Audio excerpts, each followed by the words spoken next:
Hello, Dragoons. This is Command Sergeant Major Michael Burke, and today's podcast is going to be about Sergeant First Classes.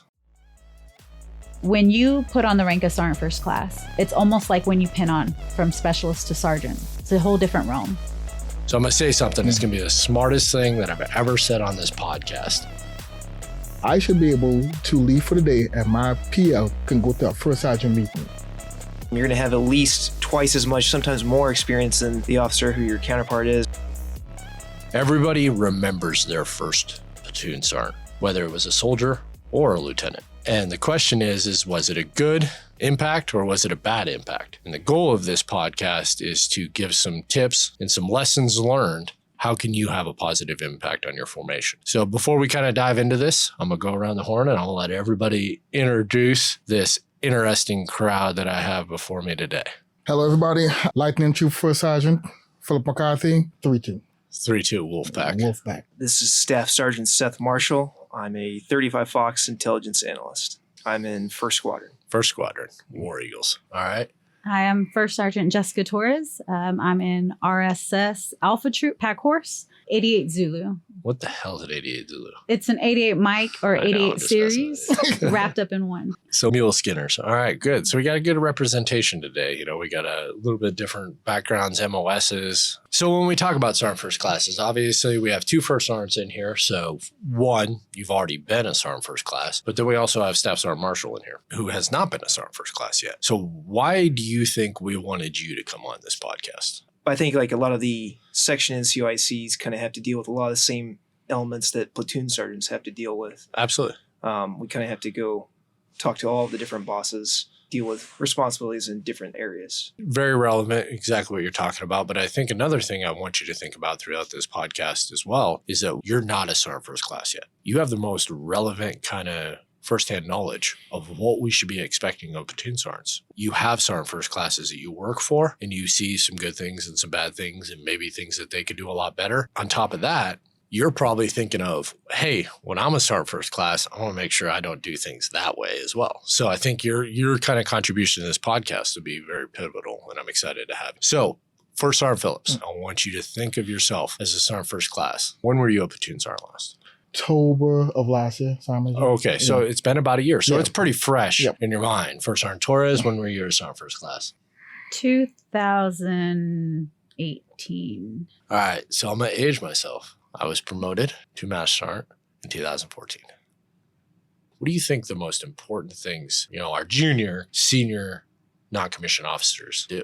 Mentorship. I think mentorship and the ability to build that PL. Okay. You know what I'm saying? Mold that next company commander. Okay. So I think it's twofold. All right. Well, we'll come back to the officer piece. Okay. We'll come back to that kind of officer dynamic because that's another pivotal thing too. Mm-hmm. Staff sergeants and other NCOs, they don't have that kind of counterpart that they're paired with. So it's definitely a difference in the ranks in that role. So when we talk about the mentorship piece, First Sergeant Torres, why do you think that the mentorship piece is so important at the Sergeant First Class level?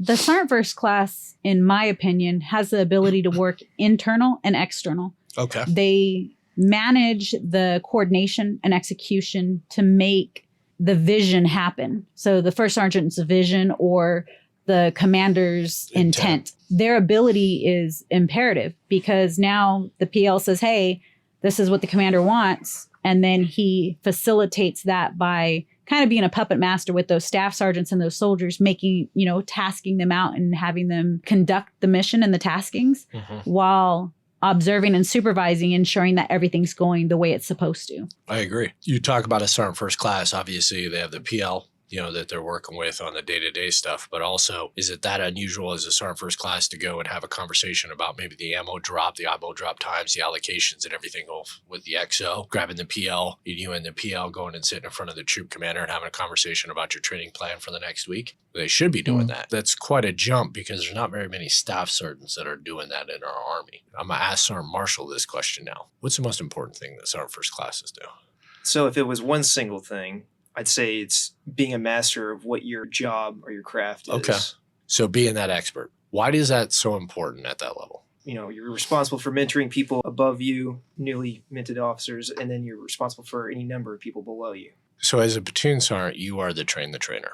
So you need to have that expertise, whatever role you're filling, to have that expertise because you are literally going to be training the trainer. I show up to University of Washington, Seattle, and I am a ROTC instructor up there. That was very different than being a platoon sergeant in Ranger Regiment. The job was I was training and teaching, not only the tactical tasks, but the administrative stuff, the engaged leadership kind of concepts for these future officers. Because what they were actually then in turn doing is they were the ones teaching the sophomores and the freshmen. So they were the trainers, with the training audience. So in a sense, I was still the trainer training the trainer. So there was many things that I had to dig into the weeds about, and I had to pull up doctrine about and study so that I can make sure that what I was teaching them, one, was relevant, two, was doctrinally sound, but then also, that I had the confidence in that I can instruct them and give them the step-by-the-step stuff so that they could train their junior classmen. I think that's something, if I'm just being frank, has been kind of a lost art. At the Sergeant First Class level, there's no more room for error. If you don't know something, then you better find out the way and you better spend your own time becoming that subject matter expert because everybody's going to be turning to you for the answers. Kind of come back to that development piece that we're talking about, the two first sergeants here. How many times do your platoon sergeants come to you with problems that they are more than capable of solving? That's every day. Okay. And I think how I look at it, it's if every time somebody comes to you and you just give them the answer, you're helping the situation. You just giving them a fish. Giving them a fish. Yeah. Yep. Versus they come in and you listen to the problem. Because sometimes it's really a problem. But something you can guide, mentor real quick and say, go back. Yep. And I think some first classes lose focus on, hey man, this is your wheelhouse. Yeah. And I think a lot of times they just don't know what's their wheelhouse. They don't know what's their job. And I think that's what we lack in sergeant. That platoon sergeant comes because you think, oh, this is a first sergeant problem. No, it's not. This is a you problem. Yeah. And that's why I try to listen and then, hey, do you think about doing this? Yeah. And then go back. Because that's the only way they can take over my job. I think some of it, though, also is that the soldiers get promoted so fast now that they lack that experience. We have plenty of Sergeant First Classes that don't have children or have never been married. And then they ask the question, the soldier, their spouse, can I tell the spouse to do this? No. Yeah. You can have a conversation with the spouse, but it's just kind of like giving them that understanding of you're giving them that guidance on life. Yeah. Because they just don't have that experience. I agree. You have a little bit of a point there. I will say, though, that the Army's promoted people quick for a very long time, but even prior to the GWAT, depending on what you had the ability to do. And I guess I do have a different perspective. I grew up in Ranger Regiment. We all get promoted quick. I remember being a team leader. I had a married soldier that had 2 kids. I had another one that was 36 years old, and I'm a 19-year-old kid. But at the same time, these different kind of things like family, hey, getting them enrolled in DEERS, I didn't know all the answers to that stuff. So what did I do?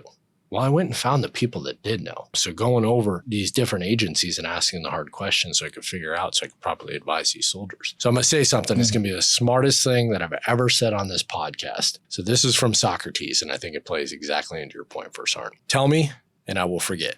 Show me, and I will remember. Involve me, and I will understand. As the Sergeant First Classes, we can't just always be the easy button. And in fact, sometimes we just have to purposely let people fail so they learn the hard lesson, or even if they come to you and you're like, well, I don't know, what do you think you should do? And they tell you and you're, thinking to the back of your head, you're like, okay, in the tier of 1 to 10, that's the 9th dumbest thing I've ever heard. Go do it. And, obviously you have to take, risk. There's some things you can't let them risk failure on, but there's some things you can. And then you let them go try it and they come back and they're like, that didn't work. And you're like, well, why? And then you offer that mentorship piece and you have that discussion of here's why it didn't work and here's what you didn't think of, but kind of coaching them along the way. So here's something that I wrote, and then you guys tell me what you kind of think on, and this goes on the care of the soldiers. You own this problem. As a Sergeant First Class. While you might not have all the resources available, you have the position of the leadership and the soldiers available to move a mountain. In order to do that, you have to provide soldiers with motivation, direction, and purpose. So the point I was trying to make is that when you talk about care of the soldiers, being in the Army is hard. Being in 2CR, probably even harder than being in, the rest of the Army sometimes because of what we have to do in this organization and how important of a strategic value it is. But what I've found that if you tell soldiers why they have to do something, okay, and you help them understand that, listen, we're going to have to do X hard thing. It's not going to be easy. It's not necessarily going to be fun. But on the back end, here's what we're going to gain from it as an organization. And then, X, we're going to get a 4-day or whatever we're going to do is kind of the reward for doing this. But more importantly, it will raise us to this level as a platoon or as a section. Soldiers are okay with that. But see, I think what happens a lot of times, we fail to really help them kind of understand why they're having to do what they're doing. And it might be something really stupid. We've got to lay out this Connex. Here's why we got to do it. And if you are just expecting your squad leaders and team leaders to convey that intent while you sit in your office writing awards and doing NCOERs, you are going to fail. I agree, because the whole explanation to soldiers, go here and do. That was how I grew up in the military. Over time, you find that explaining stuff to your soldier and giving them the big picture and giving them the end state works way better than go paint, in a sense. Yeah. I find when you go and like, hey, we got to get these strikers squared away because we got to leave the field. But the incentive program sometime, hey, on back end, we'll take care of you. It works because soldiers just want to know, one, you care about them. Two, you're giving them some explanation why the chaos is going on, and they will execute. And I think platoon sergeants miss it sometimes because they think it's, hey, I'm in charge, so I'm just going to tell you what to do. And that means you just move out. But I think also it's a generational thing. So, for example, in the time that we came up, we went to war, I didn't need to be told to duck and cover. They were shooting at me. I didn't need to be told, make sure my trucks were PMCS'd or make sure I knew how to change a tire. I knew that was going to be the difference between how long I stayed on the road changing a tire and my life.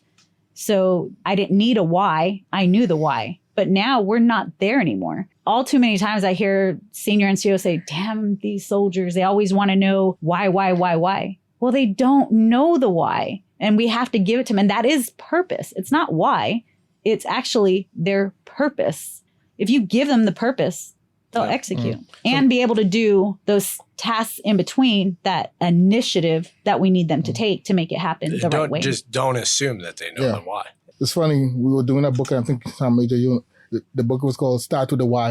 Start with Why by Simon Sinek. Yeah. After reading that book, the way I approach stuff now is way different. Yeah, and that's what happens when you and I wish, and that's my plan, is to give it to the lowest level. If we can reach the lowest level, because that why, and then teach everybody the why you're doing it, we will solve a lot of problems in our organization. Because you're right, they don't know the why. To them, it's just, hey, they want me to be at the motor pool at 9:30. You know what I'm saying? Versus the reason, readiness, getting these trucks on the road. These same trucks are going to take you into battle, bring you back out to battle. My school been doing something really kind of new, which is putting everything in a tactical sense. So it makes more sense now to these juniors. So like, hey, man, tactically, this is why we're doing it. Versus that's, hey, it's readiness. Okay. So it makes more sense so they can buy in a little better now so that this is combat. This is why we're doing it. The bottom line is I think that's a great TLP that you just listed there, First Sergeant, is when you tell soldiers something to do, tell them the tactical tasks that's associated with it. Hey, we are doing this. We are going to chow because this might be the last meal you ever eat because we might blow out in the next 72 hours. Simple things like that. Get in the habit of doing that. I think it'll allow a lot of that explanation. So, Marshall. At least from like an MI perspective, our thing is always, and my OIC always harps on this, is the so what of things. So what things. Okay. It's definitely a driving thing that we're supposed to at least explain when we're making an intelligence-related product, but I think that's something that can broadly be expanded into normal tasks or one-time taskings, however it is. If I explain to my two soldiers or the why of something needing to be done, they'll understand much better, and I think 9 times out of 10, they're more motivated to at least get that thing done in the first place. In my own experience, like as the NCOIC I've seen, I couldn't tell you how many soldiers that just come to the office and they're like, oh, I'm here to do X. And I'm like, did your NCO or whomever give you any information? No, they just told me to come to the office. If you don't understand the why of something, then they're not going to be able to execute it as well either, I don't think. So I'll tell you a story. So this is when I was a squadron CSM. I'm going around, it's about 1,700. And I stumble upon a team leader. 2 of his soldiers are just basically sitting there doing nothing. They're sitting on their phones and everything else. And I'm like, hey, it's 1,700. What have you done today? And I could tell he's kind of tap dancing. And, really, at the end of the day, they did a whole hell of a lot. Why are you not releasing your soldiers? And he's like, just wait a minute, Sergeant Major. And sure as shit, 17:05, the platoon sergeant steps in the hallway. His platoon sergeant didn't see me. He goes, all right, man, this is what we have to get done before everybody can get off. And he starts reading off this laundry list. And he's like, that's why. We sit around because we know we're going to be here till 1700 anyway. And we know at 17:05 or 1700, the platoon sergeant's going to step out in the hallway and tell us all what to do.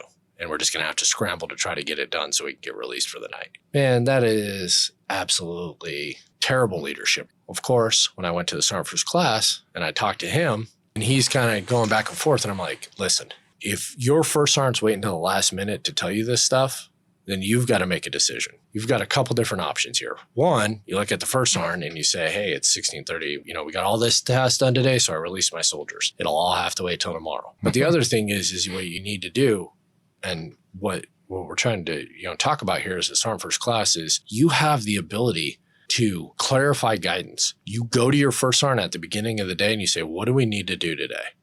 Okay, because I'm releasing my soldiers at 1700. Unless, the earth is exploding, they're off at 1700. So please tell me. And you keep on driving that function. Okay, as a Sergeant First Class, as a staff sergeant, even now as a regimental sergeant major, and it's not that I'm saying, 7th ATC or anybody else is all messed up, but I get on distros for USRA. I want to see it trickling down and the information coming down or the taskings or the requirements coming down before it ever hits my element so that I'm not reactionary. The worst thing you can be as a Sergeant First Class is reactionary. If you are not offering predictability, you're not doing your job. Your job goes back to caring for your soldiers. A lot of soldiers, the reason they get frustrated, the reason they get out of the Army and they have a lot of discontent is because there's no predictability. Everything is a reaction. And that is the worst thing that we can do. Mm-hmm. So for me, I had a young PL who said, hey, man, we have to have a battle rhythm. We took some time, a weekend, and said, okay, this is what we're going to do. We're going to figure out what we need to do Monday, Tuesday, Wednesday, Thursday. So on Mondays, we say, okay, Mondays, that time I'm Campbell. So our motor pool was all of 2 seconds in Campbell. And then we went straight into PMCS in our weapon system. So while we were doing that, squad leaders working on counseling. And everybody had a predictable. So everybody knew, hey, Mondays is my admin days. And if you do that, it's just that battle rhythm where every soldier knows, okay, this is what I'm going to do every day. Because you're right, Simon, you come to work when you was a young Joe and you're like this. I'm going to run and I'm going to get scuffed up. That was it. It just everybody's tracking. He's looking up at the ceiling, twiddling his thumbs. So I feel like if you provide a lot of good information and that predictability by soldiers can walk in and say, okay, today, this is what I'm going to do. It forces everybody to have a task and purpose. And then it forces you as the platoon sergeant to say, hey, first sergeant, you see all my tasks? It's done. Yeah. What's up? Yeah, absolutely. So I know 2 first sergeants have read this, the book by Sergeant Major Schroeder, Behind the Colors. Mm-hmm. He categorizes the focal points for Sergeant First Classes, platoon sergeants, section sergeants is supervise, integrate, and coordinate. So I think that kind of fits into exactly what you were kind of talking about because the overarching theme is that predictability. You're putting out the task, you're supervising their completion, you're integrating not only the platoon internal, but any maybe outside resources that are needed, and you're coordinating just kind of the construction of it all. So now let's transition from that. Let's talk about the presence. Why do you see that as so important? So it's important so that way you're able to guide them. Okay. Kind of like what you're saying, that battle rhythm. I did a whiteboard. I would put who's going to be doing what. So I knew like if it didn't get done, I knew who I was tagging and saying, why did this not get done? Yep. Or that back brief, always getting a back brief. This was completed or this was not completed. This is the hiccups that we ran into, but this is how it got done along the way. But it also gives opportunity if I am as a platoon sergeant pulled out of that situation where I can't be in the office to say, hey, what's next? Kind of like what you're saying at 1700, they're not waiting for me to come back. At the time I had a long-winded first sergeant that would hold meetings at 1700. What? There's no such thing as a long-winded first sergeant. So at 1700, it would be like, hey, I'm going to a meeting, or 1600, I'm going to a meeting, and 2 hours later, soldiers shouldn't be waiting in the motor pool. Is the list done? Yep. If I need to go back, I can go back and see who's done what. If they've finished everything, then they know they're good to go. Basically, you systemized the results, yes. Making sure. And that was also like systemizing the supervision as well, Okay. I use motor pool Mondays all the time because that's what we do a lot. Motor pool Mondays, they put out all the stuff that happens in the motor pool from their office. So squad leaders, team leaders leaves, go up to the motor pool. Platoon sergeant is just in his office. To me, that's crazy. And he's using WhatsApp. Yeah. And that's, I put it on my task, but were you showing that presence of you owning this whole thing? Are you showing these soldiers, hey, you buying in the same stuff you're putting on WhatsApp? Are you buying into it? Because if you buy into it, you'll be up there. You might be turning wrenches. You might be assisting, hey man, give me the TM. Yeah. Let me read the TM and you do the checklist. Because now soldiers like, hey, my platoon sergeant is out here getting some. I'm not asking you to do it. I'm asking you to be there and show your soldiers, hey, this is the correct way of doing it if they're doing it the wrong way. Or show them, hey, the things you're putting out, the things that are important to you, you're right there showing them. You're telling them that that's important. Yeah.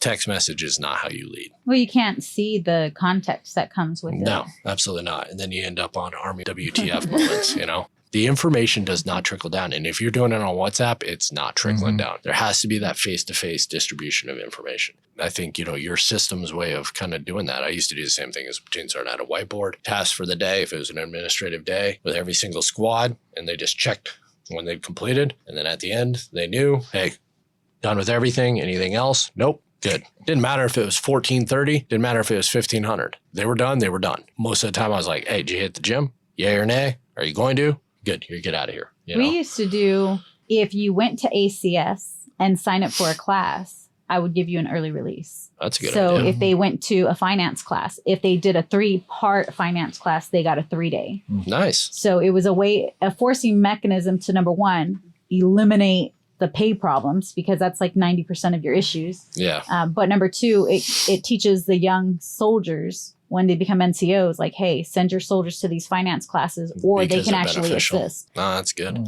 I'm a face-to-face person. Taking notes from my team leader. Yep. And when you come a squad leader, those take notes. So Yeah. so it's like you writing down something on a piece of paper makes me realize that you're taking it notes. So I know it's put out. Because I'm a word person. I'm a word first sergeant. I'll be like, hey man, okay, let me flip through my book. It's on this day. Let me flip through your paper. It should be on this day. And it forced people. I think we lost the art of being assigned first class. I agree. My platoon sergeant, he wasn't mean. He was quiet. But when he spoke, you listened. Yeah. You know what I'm saying? He had a present. I think that you're talking about the president. The president was like, hey, this man is about to speak now. So, all right. So let's get ready for this. Tying that back just a little bit too, is if you're a platoon sergeant and you have a private or a soldier that that didn't show up to something that he was supposed to show up to, you immediately need to question yourself and go, what did I not communicate properly?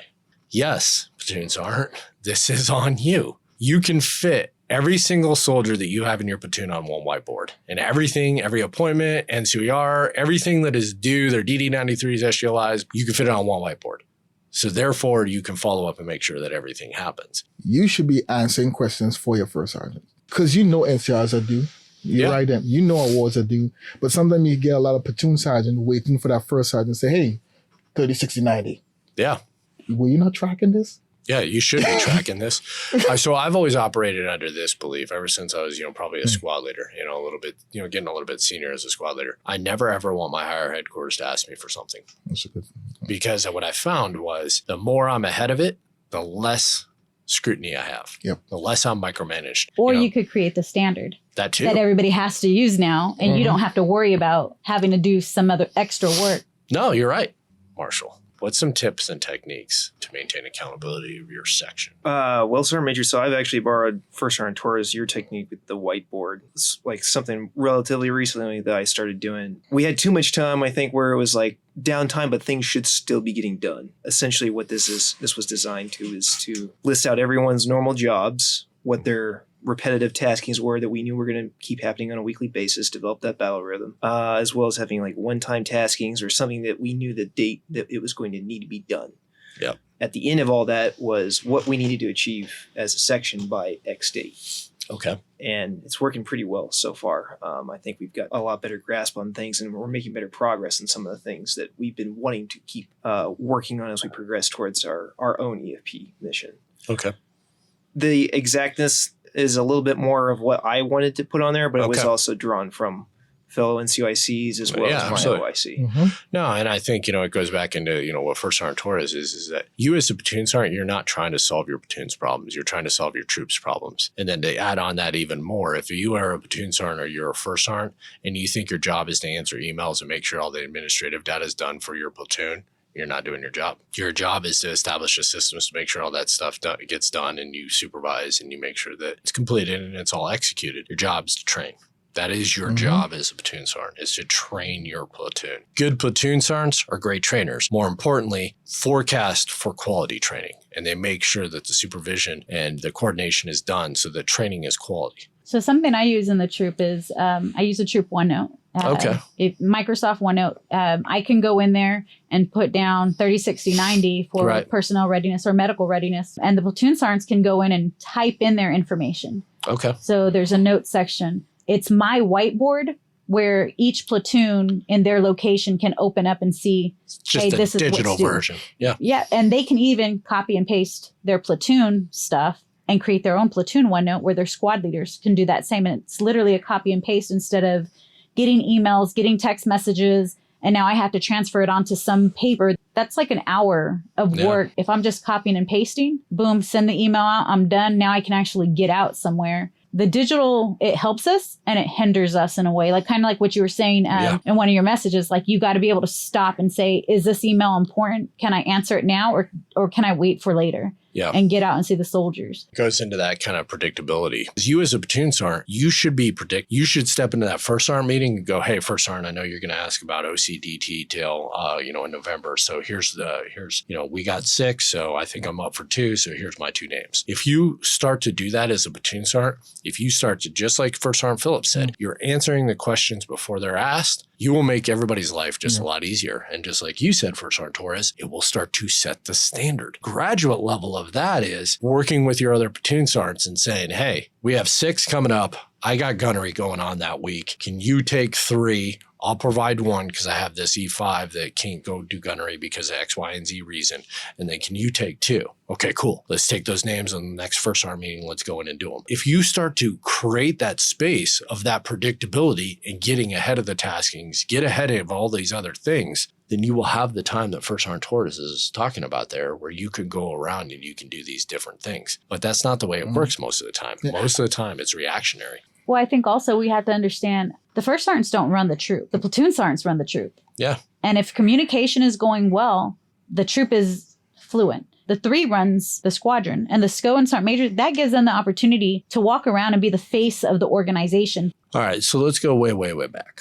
Let's talk about officers. Okay, let's talk about the importance of the officer relationship in a platoon. The officer dynamic is new for platoon sergeants. Yeah, you work with them maybe as a squad leader or like you're in a lucky position like you are, Marshall, where, you work with officers every day. But it's an interesting relationship that you have to work out. And before I kind of, ask you guys your kind of thoughts on it, I say it like this. Listen, these lieutenants, for the most part, this is their first time at leadership in the Army. Yes, they might have grew up as cadets. Heck, they could even have been in West Point and they got multiple years of it. But it's very, very different when you're in an operational force and you got to stand in front of a platoon of 50 people. And now you are the platoon leader. And I've seen platoon sergeants in the past that just say, hey, sir, you just sit here, you just do this, and I'll do everything else. And they never really kind of provide that mentorship and help them understand what their role is in the platoon and build credibility and build trust in the PL. And the thing that platoon sergeants, sergeant first classes have to think of is eventually that lieutenant will be troop commander. And if they never understood the role as a PL, a platoon leader, then how are they going to do that job correctly? It's important that you do that as a sergeant first class because you are training a future officer who will be a troop commander someday. And he needs to understand the roles and the responsibilities of being a platoon leader. I think there's times where you have to be able to tell that platoon leader, hey, today I need you to be a private. You need to learn the basics of radio communication. Okay. But then you need to say, sir, this is where I need you to step up. This is your realm. You show them their roles so that way they understand how to communicate effectively at each level and what they need to bring back to the table. So if you're going to a platoon sergeant meeting, you bring back stuff from the first sergeant. But when the PL goes to the commander's meeting, they need to be able to come back with the commander's intent. So that way it can go all the way down if that platoon sergeant isn't involved. And they need to understand, like, this is what we are looking for in order to run this platoon fluently. The first thing I used to do with my PLs when I was a platoon sergeant was crack open a beer, have a conversation and learn about them while I helped them put their kit together. That was the first thing I always did. And I had 4 PLs when I was a platoon sergeant. They had to look the part. And if their kit was all messed up and it looked like a dumpster fire, it wasn't going to be good. They were instantly not going to gain respect. So it instantly helped them set up their kit. That was the very first thing I would do. And I'd learn about them and I'd learn about their background and understand. Because also what you learn through that is communication, how they communicate, how they think, and what kind of person they are and what's important to them and everything else, and help kind of shape what they wanted to be as a leader. I tell my PLs and I tell them, in my platoon sergeant, sir, you're going to meet our organization where they're at. So you might have this vision. I want these guys to do whatever, but you got to look at the organization and say, hey, can they do that? I want everybody running 0 minute 2 mile. Yeah, I want 5 miles in 40 minutes, and I want everybody to get 300 on the PT test. And you're like, sir, I've been here a while. Your feelings gonna get hurt. Yeah, and you have to be that common sense and set the expectations. And that's what platoons. And so the same thing. I was telling my PL, I asked him, hey, sir, what do you want? What's your vision first? Yeah, and he speaks. Hey, I want to do all this stuff. I said, okay, tracking. At the end of the day, this is your platoon, but I can help you get to that end state. But overall, listen, you're in charge. I'm going to support you. My job is to support you to get there. Don't think this is, hey, platoon sergeant lane and there's leader. Yeah, this is leader. But I should be able to leave for the day, and my PL can go to a first sergeant meeting. Yeah, that's what you want. The reverse is that you find company commanders. I call them bitter company commanders because they were burned by one of us. Yeah. By one of us. Yeah, absolutely. And I can't be mad. I just always say, I can't be mad because some of us mess it up. Yeah. So my job as a platoon sergeant is to show you, hey, this is what NCOs can do for you. Yeah.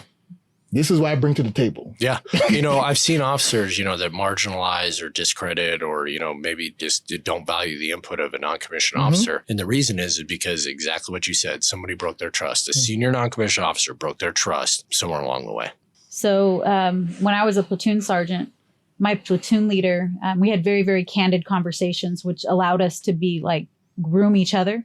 And he would say, hey, you are spot on a lot of stuff, but you speak at a 10th grade level. Oh, boy. And I looked at him and he was like, don't bite my head off because I know you're ready to do it. He was like, but start reading anything because if you can speak and... Sam, I am. I like green eggs and ham.